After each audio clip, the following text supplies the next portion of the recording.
want everything I do in my session have a meaning to it. Like I want to be able to measure it, track it, and repeat it. It's like I pick out whatever exercise that I pick out. Like technically, I'm just screening it. And then I want to know exactly what I'm measuring. I'm looking at what reflex pattern am I looking at? What's the benefit? What am I checking? What kind of support am I giving?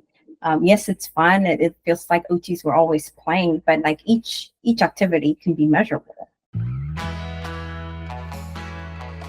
I'm Rachel. And I'm Jessica, and this is All Things Sensory by Harkla. We are both certified occupational therapy assistants, and together with Harkla, we are on a mission to empower parents, therapists, and educators to help raise confident and strong children of all abilities. On this podcast, we chat about all things sensory, diving into special needs, occupational therapy, parenting, self-care, overall health and wellness, and so much more. We are here to provide raw, honest, and fun strategies, ideas, and information for parents, therapists, and educators, as well as other professionals to implement into daily life. Thank you so much for joining us. Real quick, before we jump into today's episode, we want to let you know that our back to school sale is officially happening, and you can access all of our digital courses and our physical products at a discount. All of our physical products are 15% off, and all of our digital courses are 20% off for the 2 weeks of this back to school sale. That includes our brand new redone classroom course that just launched. You'll definitely want to check that out. If you are an OT practitioner, you can earn continuing education units from our 4 main digital courses. And since they're on sale right now, it's the best time to snag them. And don't forget to stock up on your favorite sensory products like the compression swing, the lap pad. Those are great for the school setting, as well as the weighted vest, the weighted blankets, the body sock. Just grab them all because they're all on sale right now. And we recently launched a new color of the compression swing, so you can now get it in 2 color options. Blue and the same color as my hair. Great. We love it. We're obsessed. And our classroom digital course, which is improving focus and behavior in the classroom, is redone. We redid everything inside this course, and it's now live. It's available for purchase, and it's available for occupational therapy practitioners to earn continuing education units. We have been working on this course for the past 8 months. It has been a labor of love. We are so excited to finally launch it. You can access the 12 hours of video content, all of the PDFs, the workbook, everything's included, designed for parents, practitioners, and teachers and schools. The course dives into sensory processing and primitive reflexes and how those 2 things directly impact a student's ability to focus, learn, and have positive social interactions in the school setting.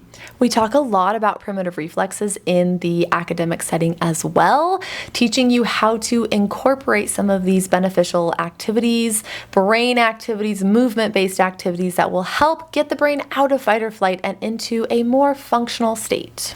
Like Rachel said, there's 12 hours of video content, which includes our instructions as well as video demonstrations for different sensory activities, primitive reflex activities, sensory break videos, yoga videos, pretty much anything you can think of that you might possibly be able to use in the classroom. You can officially grab this course by heading to the show notes of this podcast episode. You can grab it, check it out, start the school year off on the right foot, and incorporate these strategies for every student. Okay, now back to the episode. Hey there, welcome back to All Things Sensory by Harkla. We're so happy to have you watching us, listening to us, just hanging out with us here today. We have a really great interview today. I always say it, Rachel always says it's unique, it's wonderful, it's great. But we are interviewing a fellow occupational therapist who is the creator of a program that I've actually been using in the clinic. Super exciting. We have the books, we have the game, we haven't actually known Kokeb in real life, but until today. We met her, we've known her programs, we followed her work. So it was really cool for it to just kind of come full circle and for us to meet. But a little bit about Kokeb. She is a pediatric OT and the founder of Reflex Integration Through Play. She's the mother of 2 wonderful children and has extensive professional experience working with young people of all ages and backgrounds since 2004. Recognizing the need for practical and universally accessible primary motor reflex integration programs, Kokeb created the Integrating Primitive Reflexes Through Play and the exercise book series, Reflex Integration Through Play method, to empower and to reassure frustrated parents and to offer fellow professionals a tool to expand their clinical research and their clinical reach, because that's what the program is, and that's what she does. Is it's everything that we love, and it's all through play. Yes. So this interview is all about what she does, what she's been doing, what she's getting ready to do. And she provides some really simple, helpful tips for both therapists and parents in this interview. It's fantastic. Listen in, watch us if you're not already, and we will hop in and meet Kokeb. Hello, Kokeb. Welcome to All Things Sensory. Thank you so much for having me. Thank you for the invite. I'm excited to be here. Yes, we're really excited to talk about what we're going to talk about today. But first, we have 5 secret questions for you. Okay. The first one is, what is your current favorite hobby? Currently, my favorite hobby, I like reading books. Actually, I don't know. Current has always been, but I like reading books. I like Pilates. And what is another hobby? Another hobby I should get into, my kids always wait for me to do it, is to start learning piano. So we have a piano downstairs, and then we have, during the COVID, we got this app that you can learn at home. So I've been saying great time for it. So that is something I plan on doing. So now that it's here, it's public. You said it. Yep, we're going to hold you to it. Next question. If you could be any animal, what would you be? A lioness. Oh, those are good animals. I like that. It's like a lioness, yeah. Very powerful. Would you rather visit the zoo or the aquarium? Aquarium. Because it's cooler.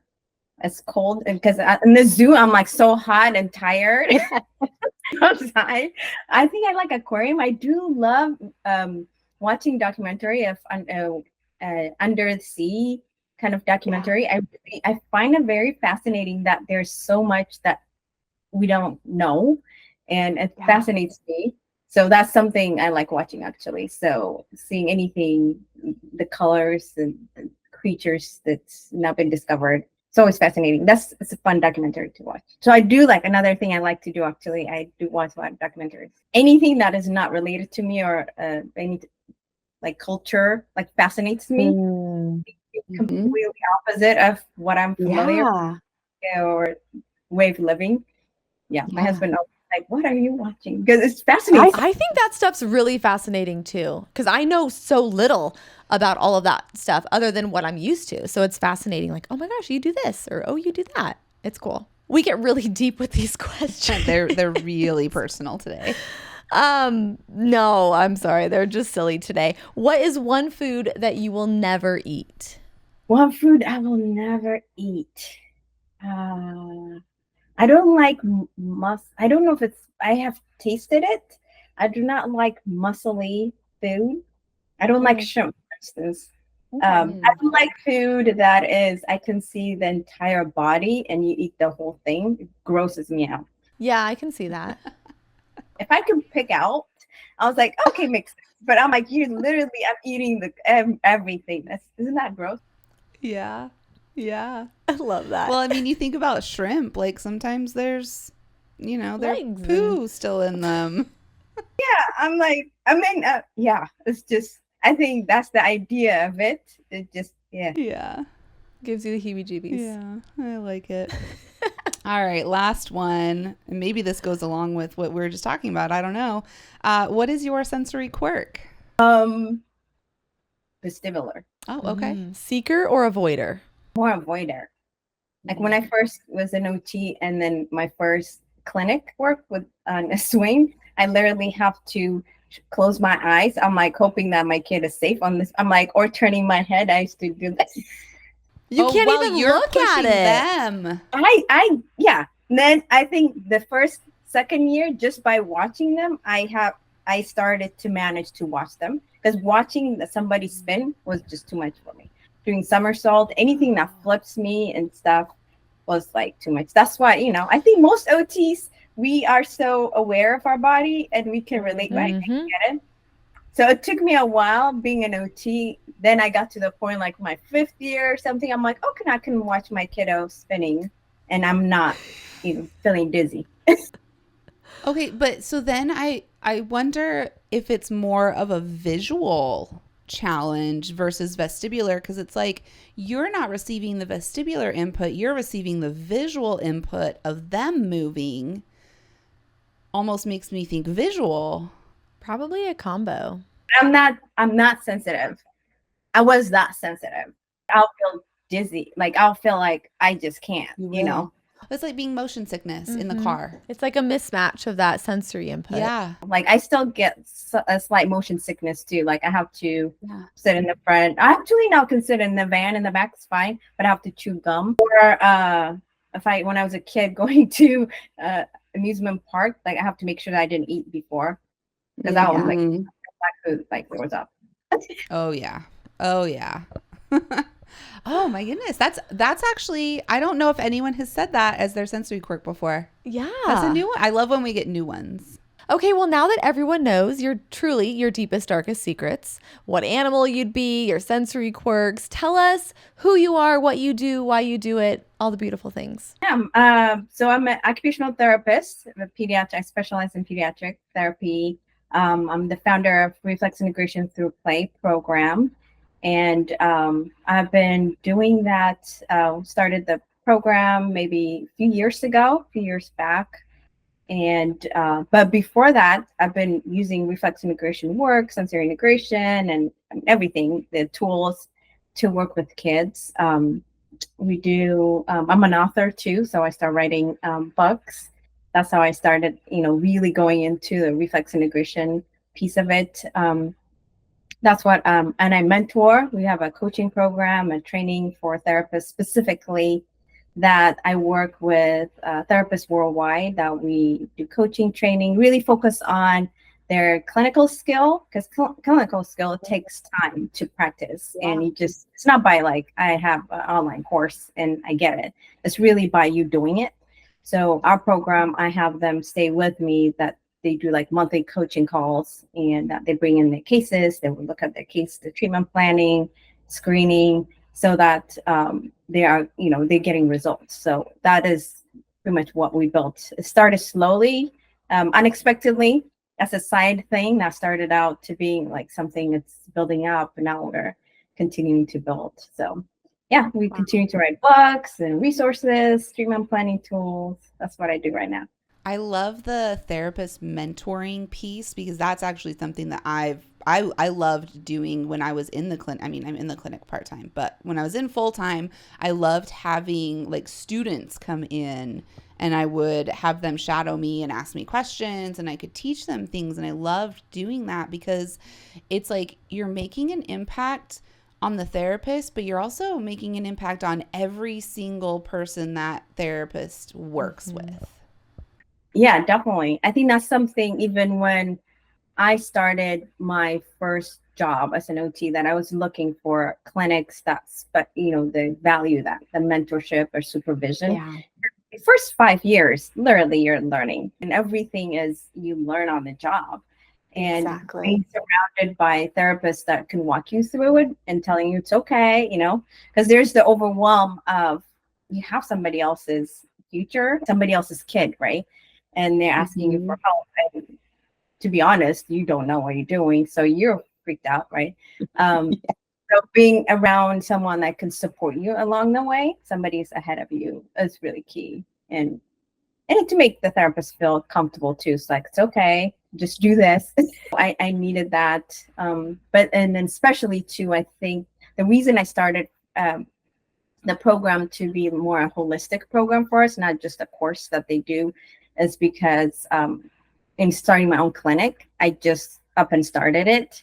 And then it took me like maybe 2020 or something, or 2019, that I had a business coach. I was like, this is what therapists need. Like, how come we don't have that?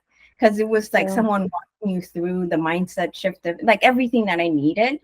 And I wish I did that when I started a long time ago, but I didn't. So I think I really liked the program I was in with my business coach that I had. I was like, if I create something, I'm gonna do that for the therapist. Like I need someone else. So it started out more of like therapists who want to start their own business and create like reflex integration work.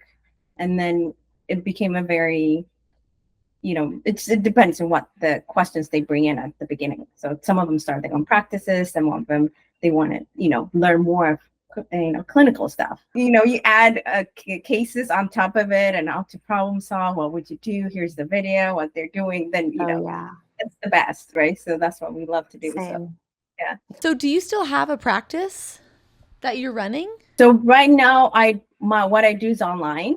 So what I do is I train therapists. But you don't have a clinic. I thought you said that you had a clinic. I stopped that. Gotcha. Makes sense. So my clinic, I stopped that. That's what drove me to the online. Gotcha. I have back and neck injury, so I couldn't do it afterwards. I could not do in-person sessions.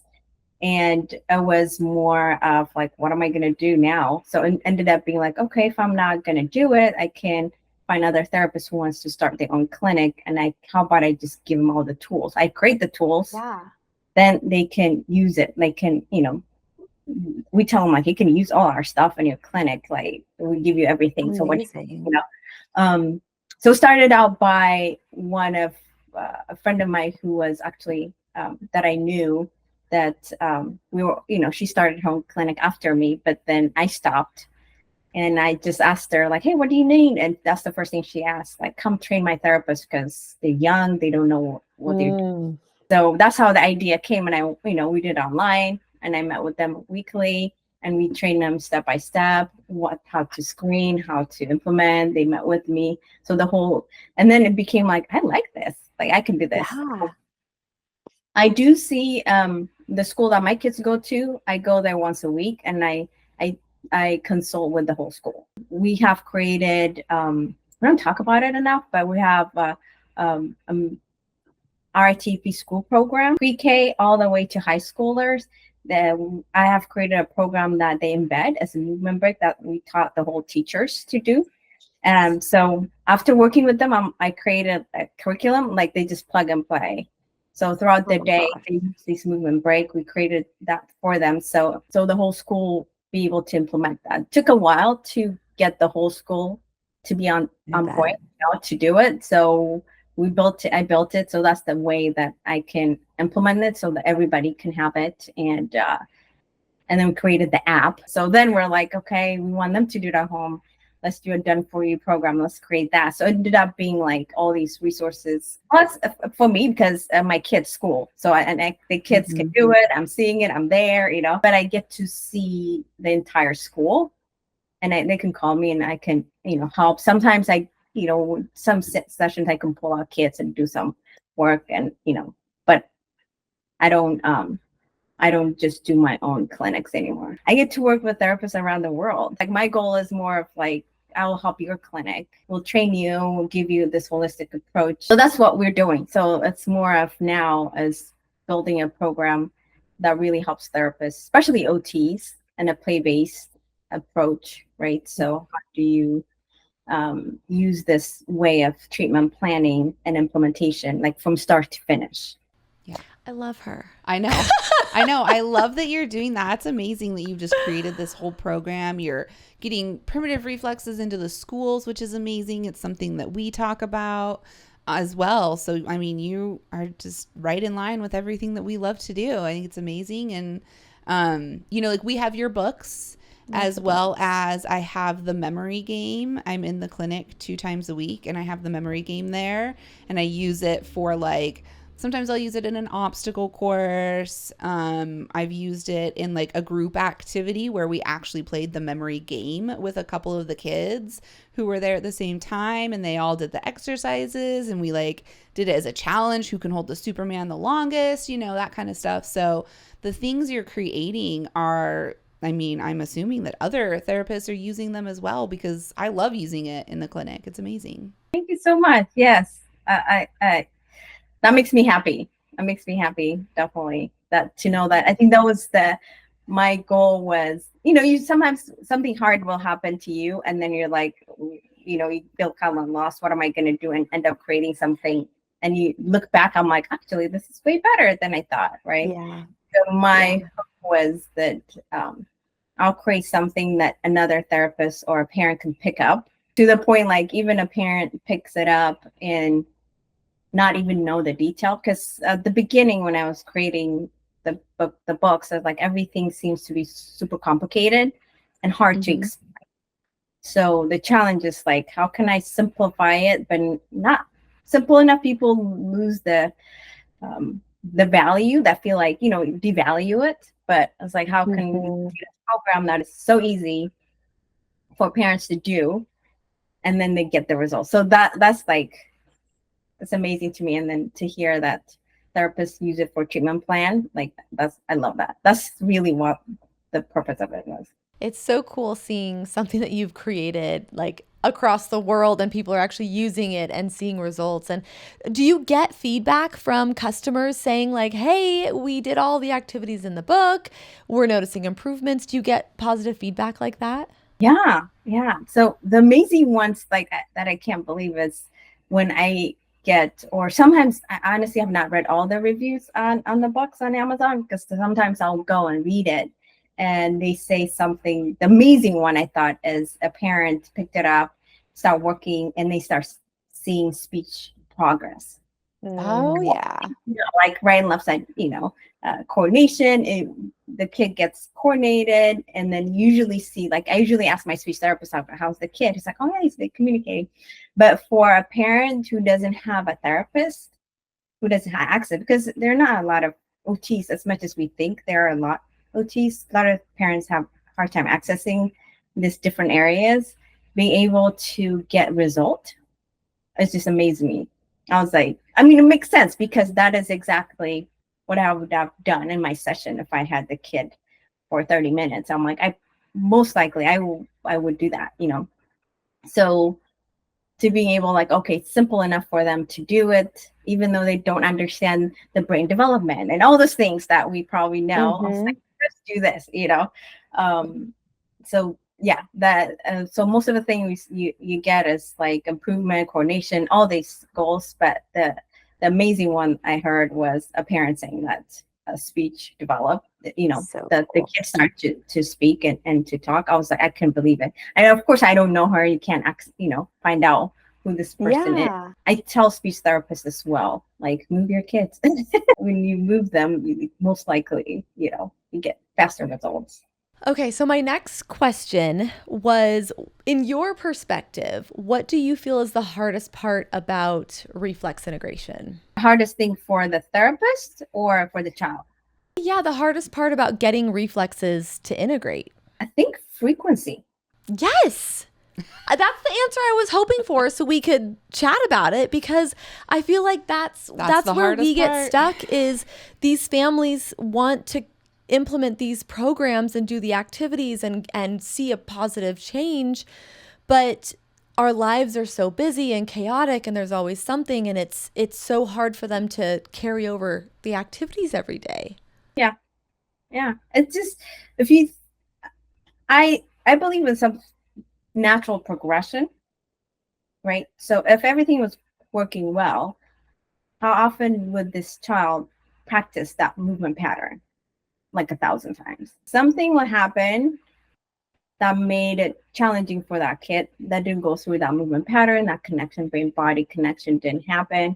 So our part is to go in and to intervene and then recreate that pattern, or recreate that opportunity for that child. For OTs, we do play-based, natural progression as much as possible, right? So you need frequency, right? So that is the challenging thing. So, and then even what we created, even the tools that we created, the app that we created is for, even originally was for the therapist that we training, and then it's a done for you home program that we just send out for the parents to do, like we have the video and everything, just do this. You don't have to learn it. We've done it for you.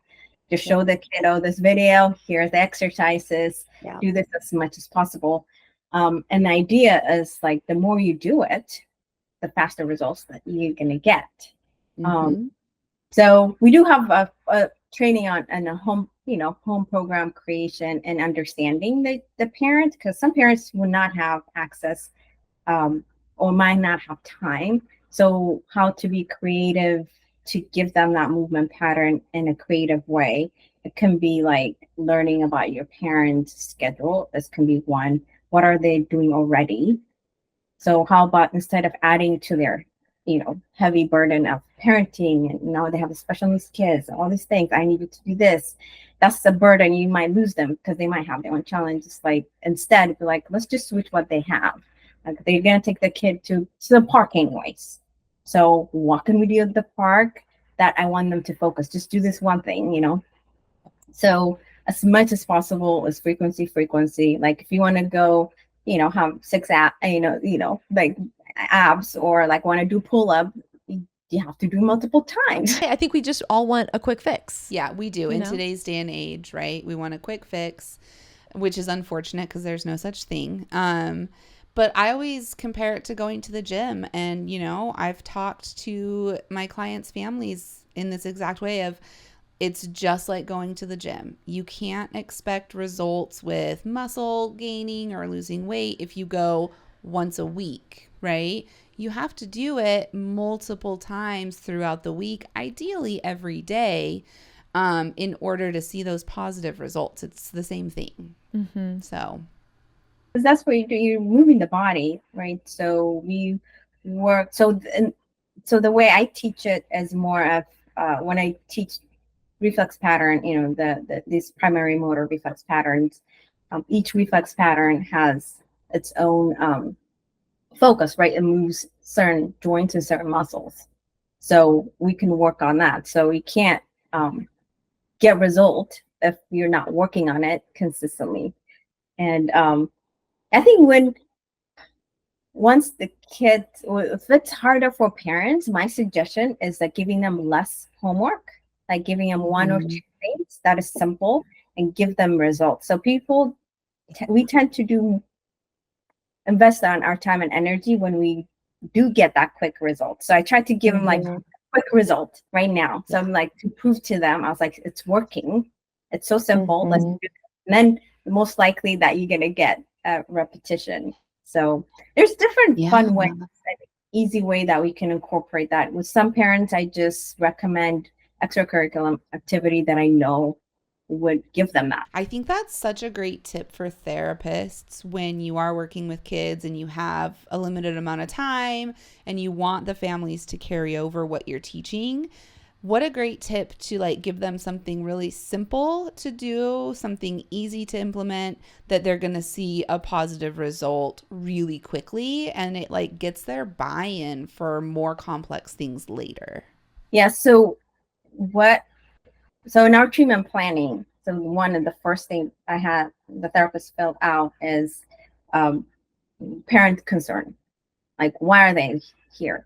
So if we don't address that, like as a therapist, you assess and you see all these things, and of course you want to work on it, but the parent came for that one thing, right?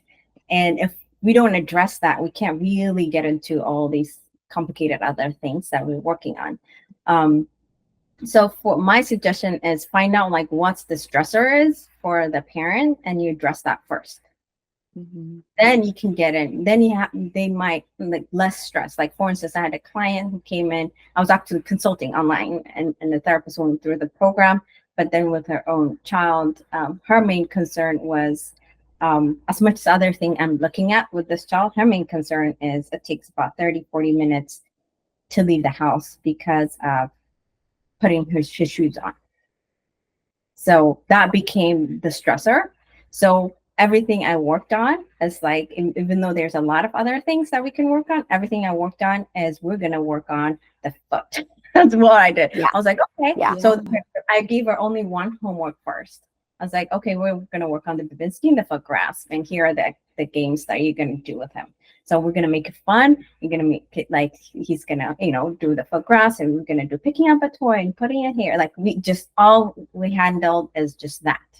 So then after that, so the minute that stressor went down, they're fighting less. He's putting his shoes on, they're not fighting. So there's no battle. Then we can treat other things. So whatever is the main thing is for the kid. Sometimes you have a parent that there's high anxiety in the home. So if you have like 5-10 activities, it's not going to help. So if the concern is like there is a battle like already happening, there's high anxiety. I always tell them like, hey, sometimes it's the home program. The first home program I probably gave. I actually told another therapist to go through the program. It's like, okay, their home program is going to be is mom has anxiety, kid has anxiety as well, and they need to work on bonding, right? Yeah. So the home activity is for 10 minutes. You're going to tell her to get a heavy blanket. They're going to put on together, and they're going to read a book while cuddling. That was my home program. Yes. Then I was like, then they're bonding. The kid is like, guards are down. I'm like, let's just do that. Because we're going to be in therapy for a while, right? So let's just do that. Let's bond. Like, enjoy that moment, the connection, less battle. Then you can give another, so because the parent becomes your client. So you have to address the parent's need and what are they capable of. Their parents would be like, they will do the work and that's even great. Then you get results faster. But then parents, they won't. So the goal is as a parent, the first thing you actually want is bonding and connection and safe, peaceful home. My way of thinking about it is like, if you're sick and another therapist comes, pick up your notes, can they be able to do your session? That's how simple it should be. Especially if you have a clinic and you want all your therapists, things to flow really well. Like it should be that, you're sick and another person, you can just like, hey, can you just, do a session for me? And then it's so simple, right? So we don't have to overcomplicate it. Okay, so I kind of want to sidestep a little bit and talk a little about research and reflexes. I believe I got an email from you saying you're looking for research participants. Are you doing your own study? Can you fill us in on that? Yes, I am. So we have a research group that started in May. Yes, we started one in May. I'm starting another one in September. So we are giving out like 50% off for therapists to go through the entire program, and then use their cases to help us do a research. So they are so I want them to work really closely with me. And then what we're testing is to see home program. Yes. Right. So I'm creating a home program already. So I'm looking at carryovers and results. Like, so we want to see like if I create, like they go through the program, teach them to screen, teach them this program. And then we have the clients that they have. I'm requiring a minimum of 5. Some of them are like 5 to 9 clients that are going through it. And then we're going to track them. So we're going to track the improvement, how fast they're improving, their goals that they're working on. I'm also looking at, the development of their kids, and then the carryover, like what kind of program. Because I have a home program, that a done for you program that I create, and we have an app that we're creating. But I want to see how effective is this? Like, is it simple enough for parents to do? Can we make it even easier? Because what I'm trying to take away is when you create a home program or like a classroom program, I feel like the bottleneck piece of it is like, now I have to train somebody else to do the exercise correctly, to remember, to have the energy to do that. Like a lot of things can fall through between from that to, to the child.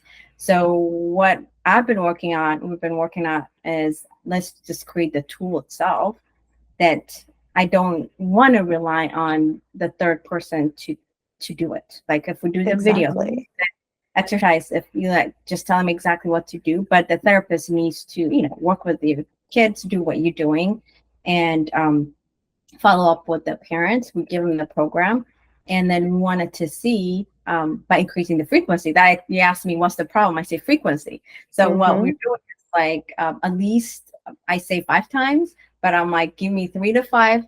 You can give me 7 home, carry over, and then we will track these kids' development. And then so we have. It's been great since that I opened that. I got one of the best therapists, because people who like sign up for that are very diligent.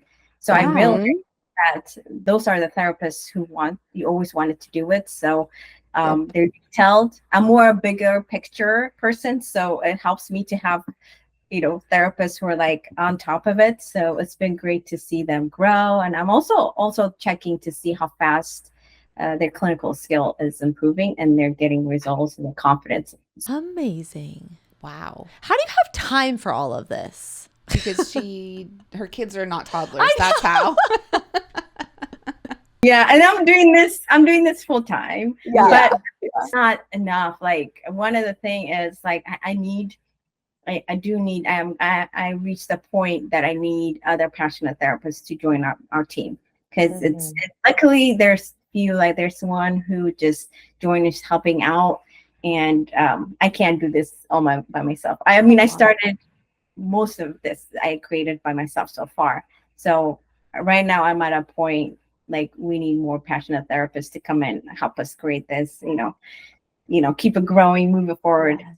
I love the passion. I just love talking to people, professionals in this space who get it.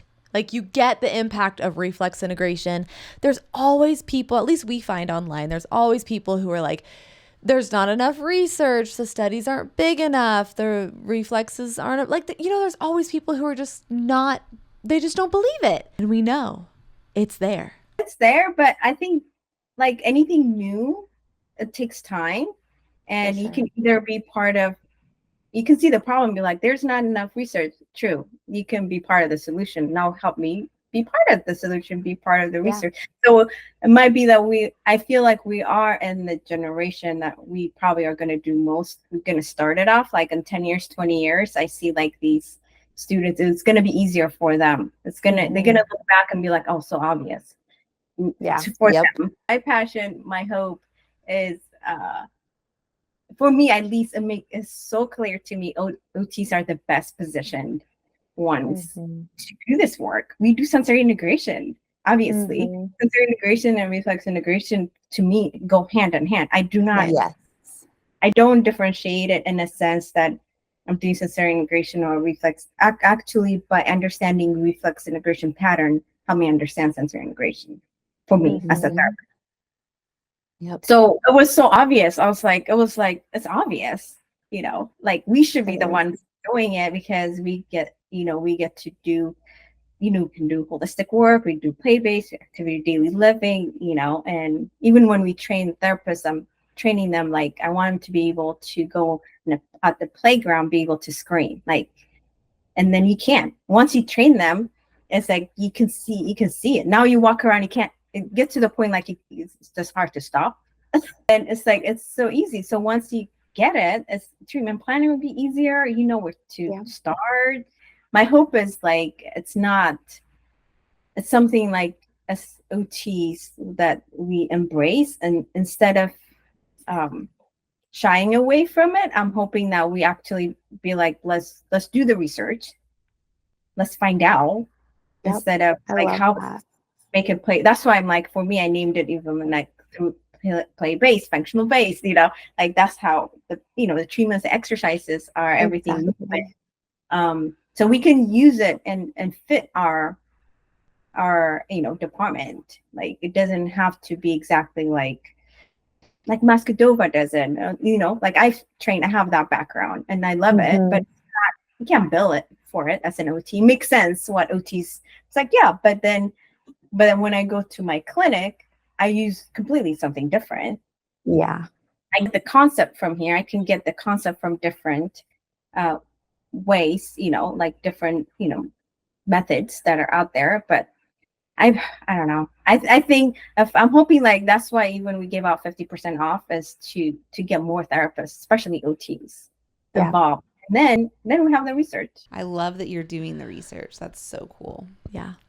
Well, let's see what your last piece of advice would be to other practitioners listening, parents, teachers. If you could leave us with your golden nugget, what would that be? For parents is I tell parents like you already do a lot already. So what they need is a therapist that can guide them. Definitely don't try to figure it out yourself. You can overwhelm yourself. You're not the therapist, so you be the parent piece of it. But parents don't actually understand that they do so much already. Sometimes what they need is someone to tell them, like, you're already doing, like, taking him to the park program. Like, you only need is like what to focus on, right? So you already doing a lot of the work, and that you can make an impact as long as you have someone guiding them to do it. So they're doing a lot. They make the most impact. That's one thing. For therapists is to simplify and keep it simple and do something they understand. Sometimes because now I work with a lot of therapists, the pressure is like, oh, I'm a therapist, so it has to be this complicated thing, or it has to sound a certain way, and they're confused. So the simple thing is like, if you're confused, you don't know what you're doing, you're overwhelmed, the session comes out that way. And then each session you are doing a different goal. You're not going anywhere, you're like running in circle. But keep it simple, kind of start, like, do one thing you know really well instead of things you don't know. Yeah. Just do the one, because the most likely you make a progress with that one thing and that session than the 10 million, especially like going online, the different exercise, the different thing. I'm like, what are you, but you need to know, like, at least how I teach it is like, I want everything I do in my session have a meaning to it. Like, I want to be able to measure it, track it, and repeat it. What am I measuring? What am I looking at? Is this, it's like I pick out whatever exercise that I pick out. Like, I'm just screening it, and then I want to know exactly what I'm measuring. I'm looking at what reflex pattern am I looking at? What's the benefit? What am I checking? What kind of support am I giving? Yes, it's fun. It feels like OTs were always playing, but like each activity can be measurable and it can be trackable. So just keeping it simple. And then if you don't understand it, it's okay. And then, get a mentor. And don't be afraid to ask questions. Like, use that new grad excuse, if you will, as a way to just ask all the questions and just soak up as much as you can. Even us. I mean, I'm still learning. Like, I want to come and take your courses. I want to come learn from you. Like, because everyone has such different perspectives. You never know it all, and you become a terrible therapist once you get to that point and you're like, I know it all. I don't need to learn anymore, Yes. Like, that's why I love it. Like, I have a lot of therapists in my program that are like 20 years, 30 years experience, 32. Yeah. Like, they're like, we don't know. But then that's I want to be like every time. Because one is, we don't know. Even none of us know 100% what the brain is doing. And I want to keep that door open and feel like, okay, I'm learning all the time. So yes, definitely. Well, Kokeb, thank you again for coming on and spending part of your day with us. We appreciate it. It was so good to meet you in virtual real life. Yes, thank you so much for the invite. I really appreciate it. Yes, thank you. And we are going to link all of your information, your products, your courses, programs, all of the things you're doing in the podcast show notes so that everybody listening can go follow you and learn more and hopefully, purchase the game and use it in the clinic. Oh, yeah. All right. Well, thank you again. We'll chat soon. Okay. Thank you. Bye. That was an amazing interview. I love her. I do actually want to take her program. Oh, I want to take it all. Yes. I love what she's doing. I love that she's doing the research. That's incredible. If I was full time, I'd probably be able to participate, but I don't have enough clients that could do it to participate in the research. I'm just thinking about like kids in my neighborhood, friends' kids, who I'm like, I could probably find enough kids could totally to do it just off the cuff. I know. I just love meeting like-minded professionals who recognize the importance of reflex integration, who are doing so much good for the field of OT, for reflex integration. We honestly probably could have just chatted, gone to happy hour, hung out, learned from each other. Our kids could hang out. Her son sure. is the same old age as Logan. I know. Absolutely. They'd be great. Yeah. What she did though is she did create a discount code for any parents listening to purchase the Reflex Integration Through Play Parent Home Bundle at a 25% discount. So that is going to be linked in the show notes. If you're watching this on YouTube, it's linked down in the description so that you can go check that out and save 25% when you purchase that bundle. Yep. The code is Harkla25. So take advantage and make sure that you take a minute, leave a review on iTunes, leave a comment on YouTube if you're watching on YouTube, Spotify. It's just so impactful when we have guests on here who take the time out of their busy schedules to teach you, to teach us, and to come hang out with us. So just take a minute, leave a review, take a screenshot, tag us on social media. And share this episode with somebody else who could benefit from it. Yeah. That makes the sharing is biggest caring. impact. Yes. I think that makes the biggest impact, honestly. Yes. So, Yep. All right. That's it. That's all we got. Thank you so much. We'll see you next week. Goodbye. Thank you so much for listening to All Things Sensory by Harkla. If you want more information on anything mentioned in the show, head over to harkla.co/podcast to get the show notes. If you have any follow-up questions, the best place to ask those is in the comments on the show notes or message us on our Instagram account, which is at Harkla_family or at All Things Sensory Podcast. If you just search Harkla, you'll find us there. Like we mentioned before, our podcast listeners get 10% off their first order at Harkla. Whether it's for one of our digital courses or one of our sensory swings, the discount code SENSORY will get you 10% off. That's SENSORY. Head to harkla.co/sensory to use that discount code right now. We're so excited to work together to help create confident kids all over the world. While we make every effort to share correct information, we're still learning. We will double check all of our facts, but realize that medicine is a constantly changing science and art. One doctor or therapist may have a different way of doing things from another. We are simply presenting our views and opinions on how to address common sensory challenges, health-related difficulties, and what we have found to be beneficial that will be as evidence-based as possible. By listening to this podcast, you agree not to use this podcast as medical advice to treat any medical condition in either yourself or your child. Consult your child's pediatrician or therapist for any medical issues that he or she may be having. This entire disclaimer also applies to any guests or contributors to the podcast. Thanks so much for listening.